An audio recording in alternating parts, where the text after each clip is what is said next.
అండి అందరు ఎలా ఉన్నారు బాగున్నారా వెల్కమ్ టు అవర్ ఛానల్ ఈరోజు నేను బేసిక్ స్టిచ్చింగ్ అనేది చూపిస్తున్నాను అండి అది కూడా మనకి జస్ట్ బేసిక్ స్టిచ్ వస్తే చాలు ఎలాంటి బ్లౌజెస్ అయినా ఎలాంటి డ్రెస్సెస్ అయినా ఏవైనా మనం కుట్టేసుకోవచ్చు సో దానికోసం ఫస్ట్ నేను ఈజీగా ఉండడానికి బ్యాక్ పార్ట్ అనేది చూపిస్తున్నాను బ్యాక్ పార్ట్లో మనం కింద ఫస్ట్ 2 ఫోల్డింగ్స్ అనేది వేసుకొని స్టిచ్చింగ్ అనేది చేసుకోవాలి అది కూడా నేను 2 ఫోల్డింగ్స్ చాలా చిన్నగా మడత పెట్టుకొని ఫస్ట్ అనేది వేసుకోవాలన్నమాట తర్వాత దాన్ని మనం హెమ్ చేసేస్తాము సో దాని తర్వాత షోల్డర్ దగ్గర ఉంది కానీ షోల్డర్ దగ్గర పార్ట్ని 2 ఈక్వల్గా మనం పట్టుకుంటే కింద నడుము దగ్గర అనేది మనకు ఒక స్ట్రైట్ లైన్ లాగా వస్తుందండి సో చూసారు కదా ఇలాగ వస్తుంది సో దీన్ని మనం ఇక్కడ ఒక స్టిచ్చింగ్ అనేది వేసుకోవాలండి ఎందుకంటే నడుము దగ్గర టైట్గా రావడానికి సో చూసారు కదా ఇక్కడ నేను మిడిల్ పార్ట్ అనేది మార్క్ చేసుకున్నాను సో ఇప్పుడు దీన్ని బ్లౌజ్ ఎంత లెంత్ ఉందో అంతే లెంత్ పెట్టేసుకొని మార్క్ అనేది చేసుకుంటున్నాను ఎందుకంటే ఇది మెజర్మెంట్స్తో చూపించలేదు ఆదితో చూపిస్తున్నాను కాబట్టి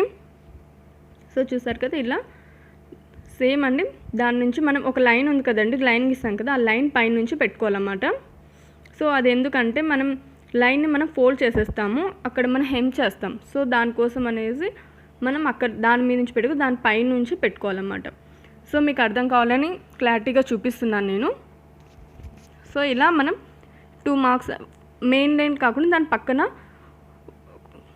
లైన్స్ అనేది వేసుకోవాలన్నమాట ఎందుకంటే ఆ 2 మనం మట్ చేసి కుడితే స్ట్రైట్ లైన్ కరెక్ట్ స్ట్రైట్గా వచ్చేస్తుంది అన్నమాట సో అలాగే సెకండ్ ఉంది కదండి అటు సైడ్ కూడా పడాలంటే జస్ట్ మనం ఫోల్డ్ చేసేసి దాన్ని రబ్ చేస్తే చాలు దాని మార్క్స్ అనేవి అటు సైడ్ కూడా పడతాయి సో చూసారు కదా జస్ట్ అలా రబ్ చేస్తే చాలు మార్క్స్ అనేది పడిపోయాయి సో ఇప్పుడు సేమ్ అక్కడ ఎలా మార్క్స్ పడినాయో అలాగే మనం మార్క్ అనేది చేసుకుందాం సో చూసారు కదండి ఇంతే జస్ట్ అలా మార్క్ చేసేసుకో మనం డైరెక్ట్ వెళ్ళేసి కుట్టేసుకోవడమే సో ఇప్పుడు మనం స్టిచ్చింగ్ చేద్దాము సో స్టిచ్చింగ్ చేసేటప్పుడు ఏంటంటే దాన్ని మనం హెమ్ చేస్తాం కదండి సో హెమ్ చేసేటప్పుడు దాన్ని మనం ఇలా ఓపెన్ చేసి మనం కుట్టుకోకూడదు దాన్ని ఎంతవరకు హెమ్ చేస్తామనే దాన్ని మనం ఫోల్డ్ చేసి దాని తర్వాత ఇలా కుట్టుకోవాలన్నమాట 2 ఫోల్డింగ్ చేసి ఎందుకంటే హెమ్ చేసేటప్పుడు మనకి ఈజీగా ఉంటుంది సో చూసారు కదా దాన్ని ఇలా ఫోల్డ్ చేసేసి దాని తర్వాత ఆ 2 లైన్స్ ఉన్నాయి కానీ దాని మీద స్టిచ్ చేయాలన్నమాట స్ట్రైట్గా వచ్చేస్తుంది మిడిల్ వన్ ఉంది కదా అక్కడ 2 టైమ్స్ అనేది రబ్ చేయాలి ఎందుకంటే మరి జారిపోద్ది అలా జారిపోకుండా 2 టైమ్స్ అనేది రబ్ చేయండి స్టార్టింగ్ ఎండింగ్ కంపల్సరీ రబ్ అనేది చేయాలన్నమాట సో రబ్ అంటే ఏం లేదండి జస్ట్ 2 సార్లు మనం దాని స్టిచ్చింగ్ గట్టిగా ఉండడానికి వేయడమే సో ఇప్పుడు మనం ఫ్రంట్ పార్ట్ అనేది తీసుకుందాం ఫ్రంట్ పార్ట్ అనేది కాస్త కష్టం అండి సో అది మీకు అది కూడా ఈజీగానే మీకు చూపిస్తాను సో ఇప్పుడు మనకు అక్కడ ఎంతైతే లెంత్ ఉందో మిడిల్ వన్లో అంటే ఉక్స్ పట్టి కాజా పట్టి వస్తుంది కదండి అక్కడ ఎంత అనేది లెంత్ ఉందో దాని సేమ్ అంతే పెట్టేసుకుంటున్నాను చూడండి మనం రివర్స్ చేసేసి మెజర్స్ అనేది తీసుకుంటే కరెక్ట్గా వస్తుంది సో అంతే లెంత్ నేను తీసుకుంటున్నాను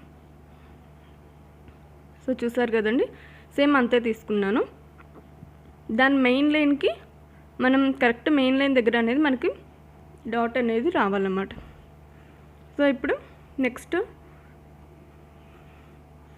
మిడిల్ వన్ ఉంది కదండి మిడిల్ వన్ దగ్గర కూడా మనం తీసుకోవాలన్నమాట సో అది కూడా సేమ్ ఇక్కడ నుంచి క్రాస్ ఉంది కదండి అక్కడ నుంచి మనం మెజర్ చేస్తే కరెక్ట్గా మనకి లైన్స్ అనేవి ఈక్వల్గా వస్తాయన్నమాట సో అది ఎంత ఇంచ్ ఉంది అనేది మనకి జస్ట్ దాన్ని పెట్టేసి మనకు అర్థమైపోద్ది సో దాని ప్రకారం మనం గీసుకోవాలన్నమాట సో ఇది అసలు బేసిక్ రాని వాళ్ళు కూడా కుట్టేయచ్చండి నేర్చేసుకోవచ్చు అలా మీకు అర్థమయ్యేలాగా చెప్తున్నాను సో చూసారు కదండి ఇలా మార్క్ అనేది చేసేసుకోవాలి ఇప్పుడు షోల్డర్ దగ్గర మనం మార్క్ అనేది చేసుకోవాలండి ఆర్మ్ హోల్ దగ్గర ఏంటంటే కొంచెం కష్టంగా ఉంటుంది అనుకుంటాం కానీ అదేం కాదు ఇప్పుడు షోల్డర్ అనేది మనము మెజర్మెంట్స్ కాకుండా మెయిన్ స్టిచ్చింగ్ లైన్ ఉంటుంది కదా అక్కడ నుంచి జస్ట్ పెట్టేస్తే మనకి అక్కడ ఒక లైన్ అనేది ఉంటుందన్నమాట ఈ స్టిచ్చింగ్ లైన్ ఉంటుంది ఆ స్టిచ్చింగ్ లైన్ దగ్గర మనం అక్కడ వరకు గీత గీయాలన్నమాట సో అక్కడ నుంచి దానికి ఎంత లెంత్ అయితే ఉందో అంతవరకు మనం మార్క్ అనేది చేసుకోవాలన్నమాట సో చూసారు కదండి జస్ట్ మనం స్టిచ్చింగ్ లైన్ దగ్గర నుంచి క్రాస్గా ఆర్మ్ హోల్ దగ్గర నుంచి ఆర్మ్ హోల్ పెట్టేస్తే అక్కడ మనకు స్టిచ్చింగ్ లైన్ ఎక్కడైతే ఉందో అక్కడ నుంచి మనం మార్క్ అనేది చేయాలన్నమాట సో సేమ్ అలాగే ఇటు సైడ్ కూడా రావాలంటే మనం జస్ట్ దాని మీద పెట్టేసి రబ్ చేసేయాలన్నమాట సో అప్పుడు సేమ్ అవే మెజర్మెంట్స్ అనేవి దీని మీద ప్లేస్ అవుతాయి అప్పుడు దాన్ని మనం చక్కగా మార్క్ అనేది చేసుకుందాం సో చూసారు కదండి ఇంతే జస్ట్ దాన్ని మనం మార్క్ చేసేసుకొని స్టిచ్చింగ్ చేసుకోవడమే అన్నమాట. మీకు ఒకవేళ ఇలా అవసరం ఇలా వద్దనుకున్నా కూడా మీరు డైరెక్ట్ మళ్ళీ ఫస్ట్ నుంచి మెజర్మెంట్స్ అనేవి తీసేసుకోవచ్చు. కానీ ఇలాగైతే ఈజీగా అయిపోద్ది అన్నమాట, మీకు మెజర్మెంట్స్ అనేవి కష్టంగా ఉండవు. సో అందుకని నేను ఇలా చూపిస్తున్నాను. ఫస్ట్ మెజర్ చేసేటప్పుడు స్టిచ్చింగ్ చేసేటప్పుడు కాస్త కష్టంగానే ఉంటుంది. దేనికి ఏది ఎలా మెజర్ చేయాలో కొంచెం కష్టంగా ఉంటుంది, ఫస్ట్ అర్థం అవ్వదు. కానీ ఒక్కసారి కనుక మీరు కుట్టడం స్టార్ట్ చేస్తే అసలు పర్ఫెక్ట్గా కుట్టేస్తారు. సో చూసారు కదండి, ఇంత అదే ఎలా ఉందో సేమ్ అలాగే నేను మార్క్స్ అనేవి చేసేసుకున్నాను. ఇప్పుడు స్టిచ్చింగ్ కూడా చేసేసుకుంటున్నాను. సో ఫస్ట్ దాన్ని మనం హాఫ్కి అనేది ఫోల్డ్ చేసేసి ఆ 2 లైన్స్ పట్టుకొని మిడిల్ వన్ వచ్చేలా కుట్టాలన్నమాట. సో చూసారు కదండి, ఫస్ట్ నేను కుట్టేశాను. తర్వాత సెకండ్ వన్ వచ్చేసి ఉక్స్ కాజా పట్టి ఉంటుంది కదండి, సో అది కూడా నేను కుట్టేస్తాను. సో చూసారు కదండి, ఇలా వచ్చేసింది. సో సెకండ్ వన్ అక్కడ నుంచి సేమ్ సెకండ్ వన్ కూడా సేమ్ అలాగే ఫోల్డ్ చేసేసి అలాగే కుట్టేయాలన్నమాట. సో ఇప్పుడు ఉక్స్ పట్టిది కుట్టేసాము, తర్వాత మిడిల్ వన్ది కుట్టేస్తున్నాము. సో ఇదేంటంటే అండి, first starting ending compulsory rub అనేది చేయండి, లేకుంటే జారిపోద్ది. మనం ఎంత కష్టపడి కుట్టి అది స్టిచ్చింగ్ అనేది జారిపోతే బాగుండదు. సో మీరు 2 టైమ్స్ కంపల్సరీ రబ్ అనేది చేయండి. సో ఇది కూడా కుట్టేసాము. నెక్స్ట్ మన ఆర్మ్ హోల్ ఉంది కదండి, అక్కడ నుంచి కుట్టాలన్నమాట. సో చూసారు కదండి, అక్కడ నుంచి ఒక 1/4 ఇంచ్ అన్నమాట, ప్రతిదానికి 1/4 ఇంచ్. ఇంకొకటి ఏంటంటే మిడిల్ వన్కి ఎగ్జాక్ట్గా 3 ఈ మనం 3 తీసుకున్నాం కదా స్టిచ్చెస్. ఇప్పుడు ఈ 3 స్టిచ్చెస్ అనేది 2 ఇంచెస్ గ్యాప్ అనేది కంపల్సరీ ఉండాలండి. సో ఇదైతే మెయిన్, లేకోకుండా పట్టేస్తుంది అన్నమాట. సో చూసారు కదండి, ఇది కూడా మనకి స్టిచ్చింగ్ అనేది అయిపోయింది. సో దీని తర్వాత ఏంటంటే మనము దీన్ని రివర్స్ చేసేసుకొని జస్ట్ వేలితో మన గోరు ఉంటుంది కదా, దాంతో రబ్ చేయాలన్నమాట. గట్టిగా మనం దాని మీదనే రబ్ అనేది చేయాలి. అప్పుడు ఏంటంటే అది పర్ఫెక్ట్గా వస్తుంది అన్నమాట స్టిచ్చింగ్ చేసినదంతా, లేకోకుంటే ఎగుడు దిగుడుగా ఉంటుంది అన్నమాట. సో ఆ స్టిచ్చింగ్ అనేది అయిపోయింది. ఇప్పుడు మనం దీనికి షేప్ పట్టి అనేది కుట్టుకుందామండి. సో ఆ షేప్ పట్టి నేను 4 కట్ చేసాం కదండి, దాంట్లోంచి 2 అనేది తీసేసుకొని ఫస్ట్ దాన్ని జాయిన్ చేస్తున్నాను. సో దాన్ని జాయిన్ చేసిన తర్వాత 2 ఎడ్జెస్ ఈవెన్గా పెట్టేసి స్టిచ్చింగ్ అనేది చేయండి. ఇంకోటి ఏంటంటే మనం స్టిచ్చింగ్ చేసినాక ఒకటి ఎగుడు ఒకటి దిగుడు వస్తుంది, కంపల్సరీ వస్తుంది. ఎందుకంటే బ్లౌజ్ అనేది పర్ఫెక్ట్గా మనకి రావాలంటే మనం దాన్ని కట్ చేసేసుకోవాలి. సో ఇప్పుడు చూసారు కదండి, దీన్ని ఎలా మనం హాఫ్ చేసుకొని దాన్ని రబ్ చేసేసుకొని దాని తర్వాత దాన్ని క్లోజ్ చేసుకున్నమాట. స్టిచ్చింగ్ చేసినది లోపలికి ఉండాలి. సో ఇప్పుడు దానిపైన మరి ఒక స్టిచ్ అనేది మనం వేయాలన్నమాట, ఎందుకంటే అది కరెక్ట్గా వస్తుంది షేప్ అనేది. సో చూసారు, ఎగుడు దిగుడు వచ్చింది. దీన్ని మనం కటింగ్ అనేది చేసేసుకోవాలి. ఫస్ట్ 2 అనేది బాగా వస్తుంది, తర్వాతది అంత పర్ఫెక్ట్గా రావు షేప్ పట్టి అనేది, ఎందుకంటే మనం ఎక్కడో మామూలుగా మిగిలిన క్లాత్తో తీసేసుకుంటాం కాబట్టి. సో దీన్ని ఎలా అంటే మనం రైట్ సైడ్ ఉంటుంది కదండి, దానికి ఆపోజిట్లో మనం షేప్ పట్టి అనేది పెట్టాలన్నమాట. సో అలా పెట్టి కుట్టాలి, ఎందుకంటే మనం కుట్టేసినాక దాన్ని రివర్స్ చేస్తే ఏమవుతుందంటే 2 సేమ్ ఒకేలాగే వస్తుంది అన్నమాట, కరెక్ట్ వేలోనే వస్తుంది. ఒకటి రైట్ ఒకటి రాంగ్ అనేది పెట్టాలండి. సపోజ్ మనం బ్లౌజ్ పీస్ అనేది రైట్ పెడితే షేప్ పట్టి అనేది రాంగ్లో పెట్టాలి. సో దాని మీద స్టిచ్ చేస్తే ఏంటంటే అప్పుడు కరెక్ట్గా వస్తుంది. ఇంకోటి ఏంటంటే అక్కడ మిడిల్ వన్ ఉంటుంది కదండి, ఆ మిడిల్ వన్ దాన్ని మనం ఫోల్డ్ చేయాలన్నమాట, ఫోల్డ్ చేసి కుట్టాలి షేప్ పట్టి అనేది. దాని తర్వాత ఇలా ఎడ్జెస్ అనేది ఈవెన్గా చేసుకోవాలండి, లేకుంటే ఎగుడు దిగుడుగా ఉంటాయి. మనం కుట్టేటప్పుడు ఏంటంటే ఈవెన్గా ఉండదు. సో దాని తర్వాత ఇప్పుడు ఉక్స్ పట్టి కాజా పట్టి అనేది కుట్టుకుందాము. సో చూస్తున్నారా, ఇప్పుడు నేనైతే కాజా పట్టి అయితే కుట్టేస్తున్నాను. సో కాజా పట్టికి ఎప్పుడు పెద్దగా ఉండేది తీసుకోవాలండి, ఉక్స్ పట్టుకి చిన్నదైనా పర్లేదు, కానీ కాజా పట్టుకి మాత్రం కంపల్సరీ పెద్దగా ఉండాలి. దీన్ని డబుల్ ఫోల్డింగ్ అనేది చేయాలన్నమాట. దీన్ని రైట్ వేలో పెట్టేసుకొని డబుల్ ఫోల్డింగ్ అనేది చేయాలి. సో ఫస్ట్ మిడిల్ వన్ అయితే ఇలా మర్చాలి, దాని తర్వాత మొత్తం మర్చేయాలన్నమాట. మనకి ఎందుకంటే ఇక్కడ కొంచెం ప్లేస్ అనేది ఉండాలి. సో చూసారా, దీన్ని ఇప్పుడు మనం స్టిచ్చింగ్ అనేది చేద్దాము. కావాలంటే దీన్ని డబల్ కూడా వేసుకోవచ్చండి. దీని మీద వేస్తే దాని పక్కన కూడా ఇంకో స్టిచ్ కూడా వేయచ్చు, స్టిఫ్గా ఉంటుంది అప్పుడు. సో ఇది కొంచెం చూసుకుంటా కుట్టాలన్నమాట. ఇంకోటి ఏంటంటే ఇది కుట్టేటప్పుడు పైన ఎడ్జెస్ అనేవి మర్చేసి కుట్టాలి, అప్పుడు ఈవెన్గా వస్తుంది అన్నమాట. ఓపెన్గా ఉండదు, అప్పుడు క్లోజ్గా ఉంటుంది. ఫినిషింగ్ అనేది అప్పుడు బాగుంటుంది అన్నమాట. సో మనం మర్చేసి కుట్టాలి. సో చూసారా, ఇలా మర్చేసి కుట్టాలన్నమాట. ఎక్కడే కానీ మనకు ఓపెన్లో ఉండకూడదు, అంత క్లోజ్ లాగే ఉండాలి. సో ఈ స్టిచ్చింగ్ అనేది కంప్లీట్ అయింది. సో ఇంకోటి ఏంటంటే రబ్ చేసుకోవాలి, కంపల్సరీ రబ్ చేసుకుంటూనే ఉండాలి, స్టార్టింగ్ ఎండింగ్. ఇది మాత్రం మర్చిపోకండి అసలు. సో చూసారు కదా, ఇదైతే ఫినిష్ అయిపోయింది. ఇప్పుడు ఉక్స్ పట్టు అనేది కుట్టుకుందాము. ఉక్స్ పట్టు ఏంటంటే రివర్స్లో పెట్టుకోవాలన్నమాట, అంటే నడుము దగ్గర నుంచి స్టార్ట్ చేయాలి.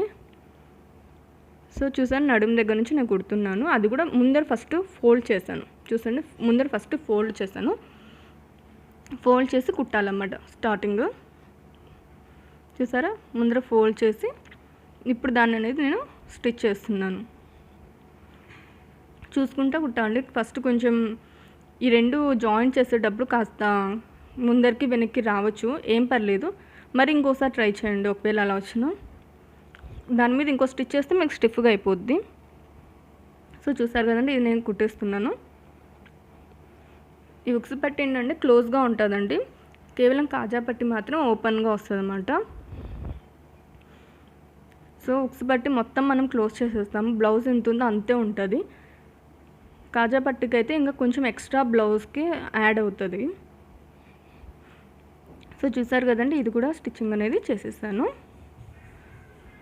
సో ఇప్పుడు ఇక్కడ చివరిన వచ్చేసరికి మనం ఇక్కడ కూడా ఫోల్డ్ అనేది చేయాలన్నమాట.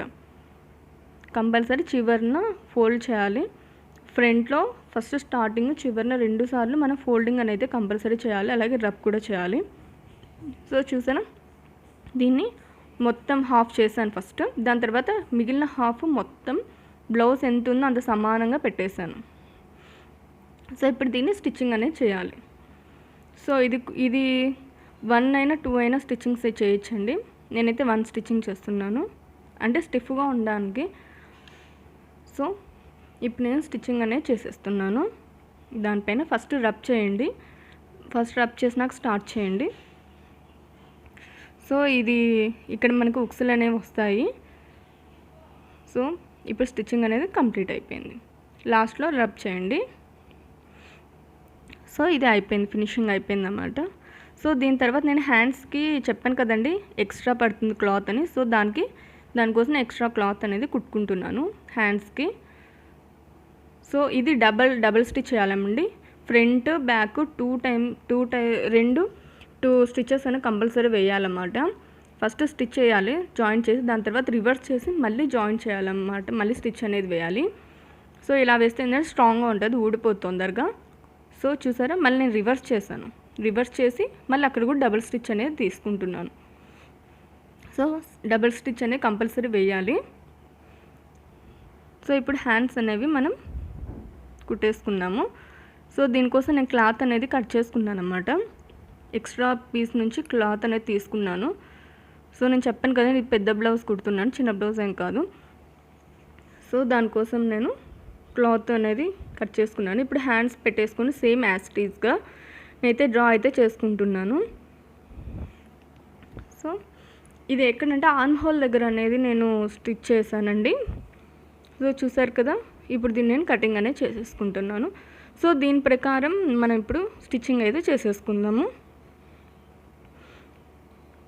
సో ఇంతే అండి, ఈజీగా. ఒకవేళ క్లాత్ మీకు సరిపోకపోయినా ఇలా స్టిచ్ చేసుకొని హ్యాపీగా కటింగ్ అనేది చేయొచ్చు. మన క్లాత్ ఎలాగో మిగులుతుంది. సో దాన్ని మనం హ్యాండ్స్కి జస్ట్ అటాచ్ చేసేసి కుట్టడమే. సో ఇప్పుడు నేను షోల్డర్స్ అనేవి అటాచ్ చేస్తున్నానండి.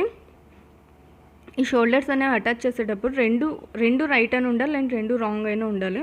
సో అలా పెట్టేసుకొని స్టిచ్చింగ్ అనేది చేయాలన్నమాట. సో చూసాక మనం ఆల్రెడీ మార్కింగ్ అనేది చేసేసుకున్నాము. సో దాని ప్రకారం కుట్టడమే అన్నమాట. దీనికి ఒక 3-4 టైమ్స్ అనేది కుట్టాలి కంపల్సరీ, ఇలాంటి షోల్డర్స్ అనేది జారిపోతాయి. సో నేను 4 టైమ్స్ అనేది కుట్టాను చూడండి, మీకు చూపించాలని పెట్టాను. ఒకవేళ వీడియో లెంత్ ఉందనుకోకండి, మీకు అర్థం అవ్వాలని నేను మ్యాక్సిమం ట్రై చేస్తున్నాను. సో చూసారు కదండి స్టిచ్చింగ్ వచ్చేసి. ఇప్పుడు ఆర్మ్ హోల్ అనేది నేను జాయింట్ చేస్తున్నాను. సో ఇప్పుడు ఆర్మ్ హోల్ కూడా ఎలాగంటే రైట్ సైడ్ అనేది బ్యాక్ సైడ్ ఉండాలి, ఆపోజిట్ అంటే రైట్ సైడ్ అనేది బ్యాక్ సైడ్ ఉంటే ఆర్మ్ హోల్ అనేది రాంగ్ సైడ్ పెట్టేసి కుట్టేసేయాలన్నమాట. అప్పుడు మనకి ఏంటంటే రొటేట్ చేసేసరికి ఆర్మ్ హోల్ ఇది రెండు రైట్లోనే వస్తాయి అన్నమాట, అంటే కరెక్ట్గానే వస్తాయి. సో చూసారు కదా ఆర్మ్ హోల్ అని కుట్టేశాను. ఇప్పుడు నేను ఏం చేస్తున్నానంటే స్టిచ్చింగ్ లైన్ ఉంది కదండి, ఆ స్టిచ్చింగ్ లైన్ డ్రా చేస్తున్నాను అన్నమాట ఆర్మ్ హోల్ దగ్గర. ఎందుకంటే ఆర్మ్ హోల్ మనం జాయింట్ చేసుకున్నాం కదా, ముందు మనం కటింగ్ చేసేటప్పుడు ఏం చేయలేదు. సో ఇప్పుడు ఆర్మ్ హోల్ కరెక్ట్గా ఎక్కడుందో అక్కడ దాకా నేను లైన్ అనేది పర్ఫెక్ట్గా గీసేసుకుంటున్నాను. అలాగే నడుము దగ్గర ఎంత ఉంది అనేది కూడా గీసేసుకుంటున్నాను. సో స్టిచ్చింగ్ లైన్ అనేది నడుము దగ్గర, తర్వాత హ్యాండ్ దగ్గర, ఆర్మ్ హోల్ దగ్గర అనేది నేను తీసుకున్నాను. సో దాన్ని జస్ట్ మనం మార్కర్తో జాయింట్ చేసేసి స్టిచ్చింగ్ అనేది చేయడమే. సో ఇలా చేసుకుంటే ఏంటంటే మీకు ఈజీగా ఉంటుంది. సో ప్రతిదీ కన్ఫ్యూజ్ అవ్వకుండా ఉంటుంది. సో అందుకని నేను ఇలా చెప్పాను. ఇంకోటి ఏంటంటే హ్యాండ్ దగ్గర మనం చివర్లో మర్చేసి డబల్ ఫోల్డ్ చేసి కుట్టాలండి కంపల్సరీ. చిన్నగా మర్చుకోవాలి, చాలా చిన్నగా మర్చేసుకొని హ్యాండ్స్ దగ్గర అనేది నేను ఫస్ట్ స్టార్టింగ్లో కుట్టేశాను. సో దాని తర్వాత నేను హెమ్మింగ్ చేసే పార్ట్ ఎంతవరకు ఉందో అంతవరకు ఫోల్డ్ చేసేసి తర్వాత జాయిన్ చేస్తున్నాను. ఇంకోటి ఆర్మ్ హోల్ దగ్గర అండి రెండు ఈవెన్ ఆర్మ్ హోల్ దగ్గర రెండు చూసుకొని మనం పర్ఫెక్ట్గా పెట్టి కుట్టాలి, లేకుంటే ఒకటి పైకి ఒకటి కిందికి వస్తుంది. సో ఇది కుట్టేటప్పుడు కాస్త జాగ్రత్తగా నిదానంగా చూసుకొని కుట్టండి. ఇంకోటి పిన్స్ అనేవి సెక్యూర్ చేసుకోండి. పిన్స్ అనేవి సెక్యూర్ చేసుకుంటే ఏంటంటే మీకు ఈజీగా ఉంటుంది కుట్టేటప్పుడు, స్టిచ్చింగ్ జారదు, మీకు ఎలా కావాలంటే అలా పర్ఫెక్ట్గా వస్తుంది స్టిచ్చింగ్ అనేది. సో పిన్స్ అనేవి ఖచ్చితంగా సెక్యూర్ చేసుకోండి స్టార్టింగ్ కుట్టే వాళ్ళైతే, అప్పుడు మీకు చాలా ఈజీగా ఉంటుంది స్టిచ్చింగ్ అనేది. సో కంపల్సరీ సెక్యూర్ చేసుకుంటే బాగుంటుంది అన్నమాట పిన్స్. నెక్స్ట్ ఇంకోటి ఏంటంటే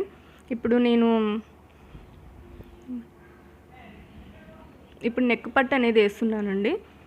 సో దానికోసం నేను క్రాస్ పట్టి తీసుకొని దాన్ని డబల్ ఫోల్డ్ చేసి కుట్టాను. సో ఎంతేనండి, మీకు నచ్చింది